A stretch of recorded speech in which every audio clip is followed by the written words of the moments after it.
Hi everyone, welcome back to the Pathshala by Supreet Sameeja. मेरा नाम सुप्रीत है और ये मेरा चैनल है जहाँ पर मैं डिस्कस करती हूँ आप लोगों से सारे ऐसे वैल्यूबल पॉइंट्स जो आपको किसी भी एंट्रेंस एग्जाम के करीब ले जा सकते हैं। स्पेसिफिकली अगर आपको एनटीए यूजीसी नेट इन पॉलिटिकल साइंस की प्रिपरेशन करनी हो तो जो वीडियो आज हम लोग डिस्कस करने वाले हैं वो जेएनयू का कंटिन्यूड पार्ट है, एंट्रेंस ऑफ पीएचडी, जो कि 2020 में हुआ था। सारी डिटेल्स अटैच्ड है इसके पार्ट 1 में, आप वो चेक कर सकते हो। आज हम लोग डिस्कस कर रहे हैं next set of questions. Anyway, मैं अनअकैडमी प्लस पे लास्ट 2 इयर्स से प्लस एजुकेटर हूँ and right now I am India's rank 1 educator for political science in NTA UGC NET category in Unacademy.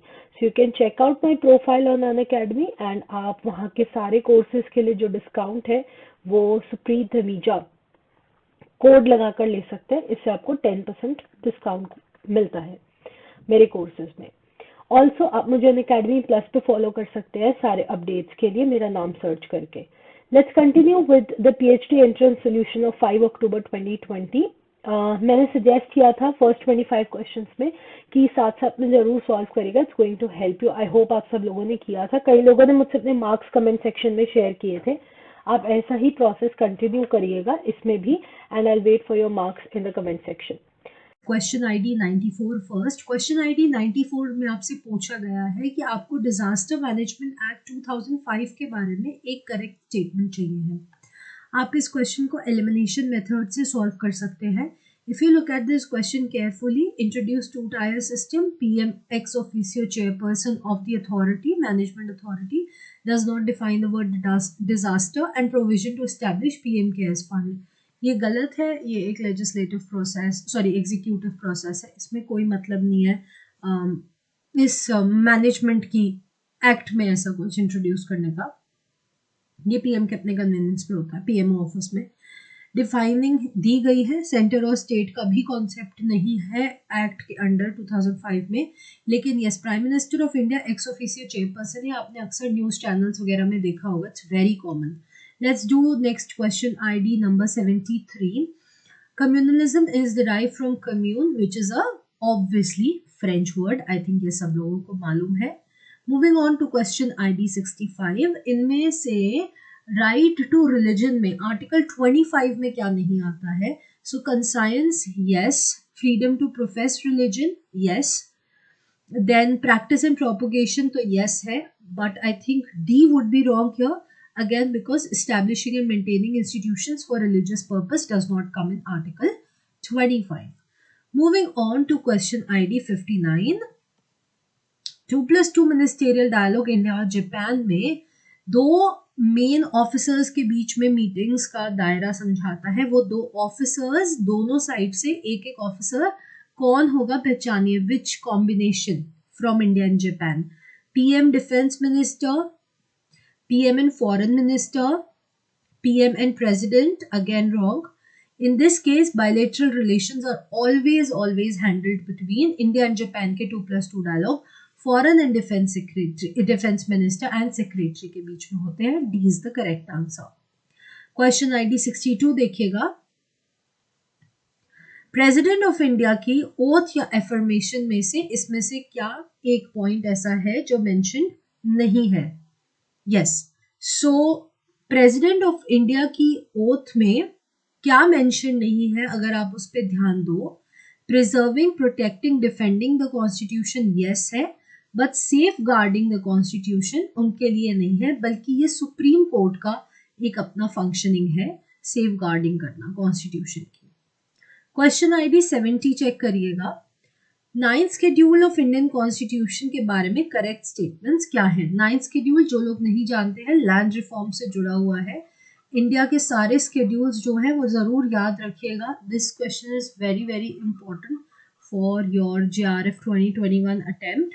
ये फर्स्ट अमेंडमेंट में डाला गया था 1951 में। यस, ये लैंड रिफॉर्म लॉज से जुड़ा हुआ है सिर्फ।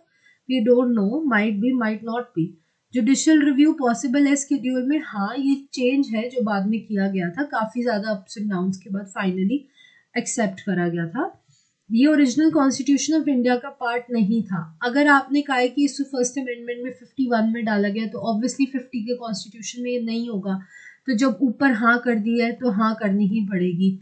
इस हिसाब से 3 यस मिल चुके हैं। 3 की जोड़ी में बी एलिमिनेट करो तो ए सी डी का यस ऑप्शन सी में मिलेगा। क्वेश्चन आईडी 28 चेक करिएगा। मध्यम मार्ग ऑफ बुद्धिज्म में कितने मार्ग शामिल हैं टोटल? फैक्चुअल क्वेश्चन है। इस क्वेश्चन का करेक्ट आंसर ऑप्शन ए 8 है। क्वेश्चन आईडी सेकंड देखिएगा। John Rawls, very very important question. John Rawls की थ्योरी में प्रिंसिपल्स ऑफ जस्टिस किन लोगों को फेस करने पड़े थे? ऑब्वियसली आप भी जानते हो 2 प्रिंसिपल्स हैं जो जस्टिस के केस में थ्योरी ऑफ जस्टिस में जॉन रॉल्स देता है, जिसमें से एक डिफरेंस प्रिंसिपल बहुत इंपॉर्टेंट है। वो प्रिंसिपल 2 फैक्टर्स पर बेस्ड है। एक फैक्टर का नाम है ओरिजिनल पोजीशन, जहां पर हर एक पर्सन स्टेट ऑफ नेचर में अपने आप को पाता है और उसे अपनी कोई जानकारी नहीं होती, उसे अपनी रैशनैलिटी, अपना माइंड पता होता है, बट उसे सोसाइटी के बारे में कोई अवेयरनेस नहीं होता। यानी वो एक व्हील ऑफ इग्नोरेंस के अंडर रहता है, और इस व्हील ऑफ इग्नोरेंस के अंडर वो कुछ भी परफॉर्म नहीं कर पाता, कुछ भी। सो ये अज्ञानता का पर्दा गाइड करता है रॉल्स की theory. Correct answer option C है। क्वेश्चन आईडी 36 देखिए। कौन सा स्टेट है यूएस में जिसका कांग्रेस में सबसे ज्यादा लार्जेस्ट रिप्रेजेंटेशन है? इस क्वेश्चन का correct answer option A California है। जैसे राज्यसभा में यहाँ पर सीट्स का सेपरेशन है, लोकसभा में कॉन्स्टिट्यूएंसीज है, बिल्कुल वैसा ही क्वेश्चन पूछा गया। काफी कम लोग होंगे जिसे इस बारे में जानकारी होगी। क्वेश्चन आईडी 85 बहुत इंपॉर्टेंट क्वेश्चन है। न्यू पब्लिक एडमिनिस्ट्रेशन मूवमेंट किस बात के खिलाफ है? ठीक है, किस बात के खिलाफ? एलिमिनेशन के मेथड को यूज करिएगा और फाइंड आउट करने की कोशिश करिए। डी से स्टार्ट करते हैं। वो एडमिनिस्ट्रेशन का पॉलिटिकल ओरिएंटेशन हटाना चाहता है, उसके खिलाफ है। रॉन्ग। एडमिनिस्ट्रेटिव सेंट्रलाइजेशन के खिलाफ है। यस। वो मेरिटोक्रेसी हटाना चाहता है। रॉन्ग। वो पॉलिटिकल ओरिएंटेशन ऑफ एडमिनिस्ट्रेशन हटाना चाहता है। रॉन्ग। न्यूट्रलिटी ऑफ एडमिनिस्ट्रेशन हटाना चाहता है। यस। मेरिटोक्रेसी हटाना चाहता है। नो। एडमिनिस्ट्रेटिव सेंट्रलाइजेशन हटाना चाहता है। यस। न्यूट्रलिटी हटाना चाहता है। Yes. Correct answer option number A. Question ID 50 देखिएगा। मिडिवल यूरोप के समय में सबसे ज्यादा पोटेंट सोर्स यूनिटी का क्या था? सबसे स्ट्रेंथ कहाँ से आती थी यूनिटी की? कौन ऑब्जर्व करा जाता था as the most important source? I don't think anyone needs any help here. Answer option D Catholic church है, जहां से रिलीजन एंड पॉलिटिक्स की मेन लड़ाई स्टार्ट होती है। और आप लोगों को हमेशा से पता है रिलीजियस हेड और पॉलिटिकल हेड सेम होने की वजह से अक्सर जो यूरोपियन सोसाइटीज थी उनमें कॉन्सेप्ट काफी ज्यादा जो है हाईलाइट किया गया था। क्वेश्चन आईडी 33 ऑब्जर्व करिए। Nationalism as invention of peripheral nations is associated with. Nationalism peripheral nation से इन्वेंटेड, जुड़ा हुआ है। ये बात किससे कनेक्टेड है? ये बात ऑब्वियसली अगर मैं कैपिटलिज्म के रिजेक्शन में बात करूं, जहां से मेरा डिफरेंस पैदा होता है कोर और पेरिफेरी जैसी कंट्रीज का, जहां से ये अनइक्वल रिलेशनशिप का जो डिवाइड है वो पैदा होता है और कुछ कंट्रीज को पुश कर देता है इकोनॉमी में, लाइक कॉर्नर में। वो बात अगर कोई आज के टाइम पर हाईलाइट कर रहा है, अपार्ट फ्रॉम जहां से कैपिटलिज्म के कॉन्सेप्ट का क्रिटिसिज्म शुरू हुआ है, so the only category reflective is new Marxist. तो correct answer option number D होगा इसी क्वेश्चन का। क्वेश्चन आईडी 66। इंडियन कॉन्स्टिट्यूएंट असेंबली के बारे में क्या इनकरेक्ट है? ये ध्यान दीजिएगा, यहाँ करेक्ट इनकरेक्ट लिखा है, नॉट या लिखा है, या सिंपल क्वेश्चन है। ये कैबिनेट मिशन प्लान की वजह से बनी थी, आप सब लोगों को पता है। यस, इसका आंसर है। ये 24 जनवरी 1950 तक थी, हाँ, और उसके बाद इसका कोई भी जो लास्ट हिस्सा है उसे कंडक्ट नहीं करा गया था। कुछ इसके मेंबर्स को अडल्ट सफरेज के आधार पर चुना गया था, ये बात रॉन्ग है। आयनेगर इसके सेक्रेटरी थे, ये बात सही है। तो एक बात जो इसमें से इनकरेक्ट है एलिमिनेशन के बेसिस पे, उसका आंसर ऑप्शन नंबर सी है। Question ID 22। कौटिल्य के मंडल सिस्टम में कौन रिलेटेड नहीं है? कौटिल्य के मंडल सिस्टम में अरि, विजगिषु, मित्रा, अरि अक्रांद ये हिस्सा नहीं है। ठीक है, ऑप्शन डी इसका करेक्ट आंसर है। क्वेश्चन आईडी 16 ऑब्जर्व करिएगा, वेरी वेरी इंपॉर्टेंट। बेंथम के अनुसार नेचर ने इंसानियत को 2 सॉवरेन मास्टर्स के अंदर रखा है, उनका जोड़ी क्या है? अगर आपको पता हो तो बिगेस्ट थ्योरी जो हम बेंथम से जोड़ते हैं, the theory of pleasure and pain, option number C. 7 and the question is, who said an eye for an eye will only make the whole world blind? A very nice quote and I guess सब लोगों ने अभी तक पहचान ही लिया होगा। The correct answer of question number 41 is option number C, Mahatma Gandhi. Next we begin with question ID 21. Who said quest for freedom and search for truth constitute the basic urge of human progress? Who said quest for freedom and search for truth constitute the basic urge of human progress? And इस question का correct answer होगा option number B, M N. Roy. Very very important for your upcoming GRF exam 2021. Moving on to the next question, question ID 5.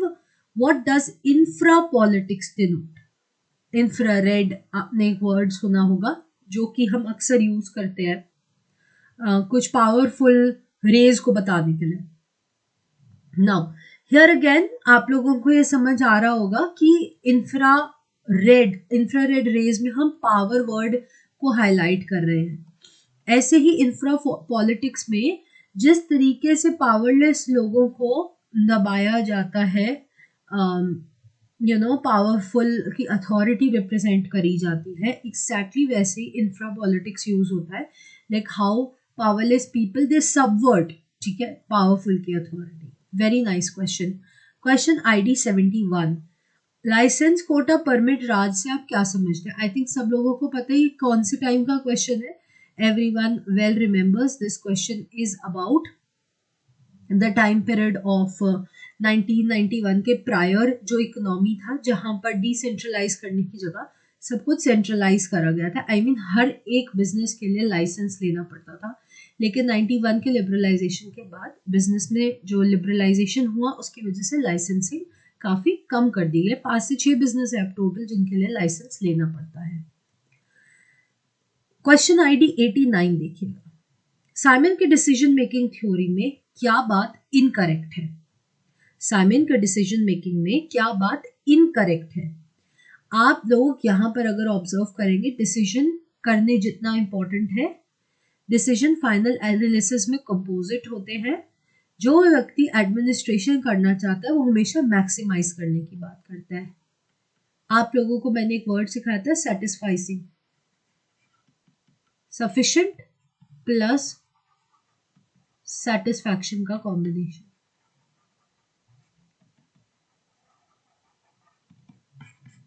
ठीक है, सो सी है जो वो एक गलत आंसर है। क्वेश्चन ID 91 देखिएगा, RTI एक्ट 2005 के बारे में एक बात इनकरेक्ट क्या है? ये हर सिटीजन को राइट टू इंफॉर्मेशन देता है पब्लिक अथॉरिटी द्वारा, यस।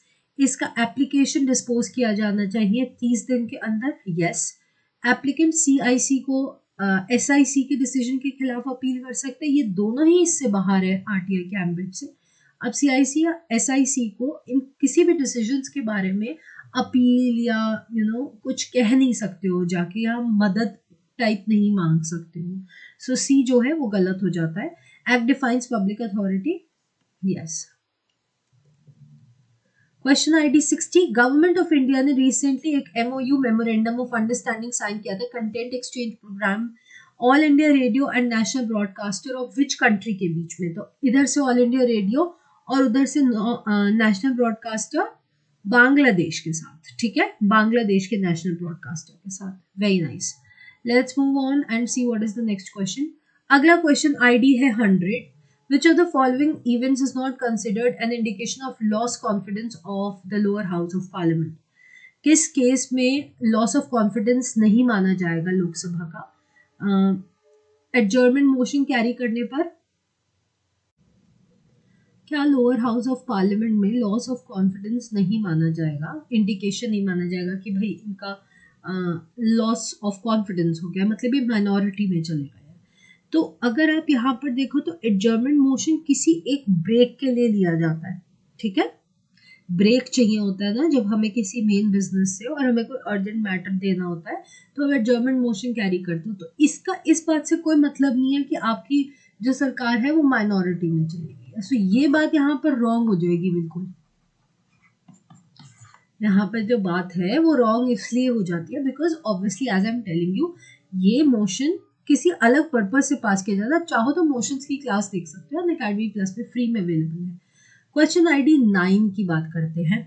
इसाही बर्लिन ने आर्ग्यू किया था कि state should do more to reduce economic inequalities. Criminal justice system unacceptable infringement है फ्रीडम का। इरेशनल पीपल फ्रीडम डिजर्व नहीं करते। आपको इसमें से बताना है कि बर्लिन ने किसको समर्थन किया था। Positive conceptions of liberty represent serious threat to freedom. आप जानते हैं वो नेगेटिव लिबर्टी के सबसे बड़े प्रोपोनेंट है। ये स्टेटमेंट और ऊपर जो बात है वो एकदम रिफ्लेक्ट कर रही है बर्लिन की रियलिटी को, क्योंकि वो नेगेटिव लिबर्टी को सपोर्ट करते आए हैं। क्वेश्चन आईडी 20 ऑब्जर्व करिए। Who said main make women rational creature and free citizens and they will quickly become good wives, that is if men do not neglect duties of husband and fathers। अगर आदमी husband और father की duty neglect ना करें तो औरतें भी एक रैशनल फ्री सिटीजन की लाइफ एंजॉय कर सकती हैं एज वेमेन। ये बात कहती हैं one and only the most famous and the first person to reflect women rights, Mary Wollstonecraft. So this is the official end of part 2 of the JNU entrance। I hope आप सब लोगों को ये देखकर और सॉल्व कर मज़ा आया होगा। If you liked today's video, please subscribe to the channel। I'll see you quickly when I start with part 3 of the video। So see you guys in my next video। Thank you so much। Also please like, share and comment whatever marks you have scored after solving these questions।